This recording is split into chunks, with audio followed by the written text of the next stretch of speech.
Hello everyone, আসসালামু আলাইকুম। আজকে আপনার লগে আমি শেয়ার করবো একটা রেসিপি। আমি জিলাখান জামুর ভর্তা বানাই, ওটার একটা রেসিপি। তে প্রথমে আমি বালাহরি পানির মাঝে আমার জামগুনটারে ওয়াশ করে লইছি। তে ওয়াশ করার পরে আমি পানিটা বালাহরি জড়াই লইছি।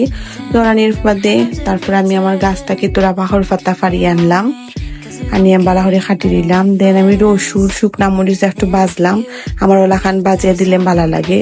পরে সবটা আমি একলগে খাটিয়া লইলাম, বাকর পাতা, কাঁচা মরিচ, রসুন, শুকনা মরিচ, লবণ, বিট লবণ, সামান্য পরিমাণে চিনি আর লেবুর বাকল। আমার কাছে ভালো লাগে ওলাখান দিলে, লেবু বাকল তুরা দিলে ভাল লাগে। দেন আমি সবগুলারে একলগে লইলাম, লইয়া এখন আমি বালা করে আতর সাহায্যে মাখাই দিই। আমার কাছে আতর মাখানি ভর্তা বেশি ভাল লাগে।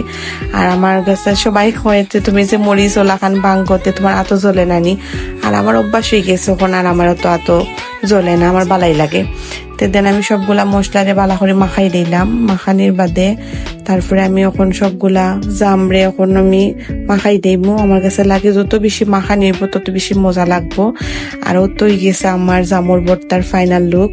আপনার কাছে কি লাখান লাগছে? আর জামটা কি আমার জামুর রসটা বেশি ভালো লাগে, আপনার কার ভালো লাগে অবশ্যই কমেন্ট করে জানাইবা। আর তখন আমি সবাইরে ডিস্ট্রিবিউশন করে দিলাম। সবাই ভালো থাকবা, সুস্থ থাকবা। আল্লাহ হাফিজ।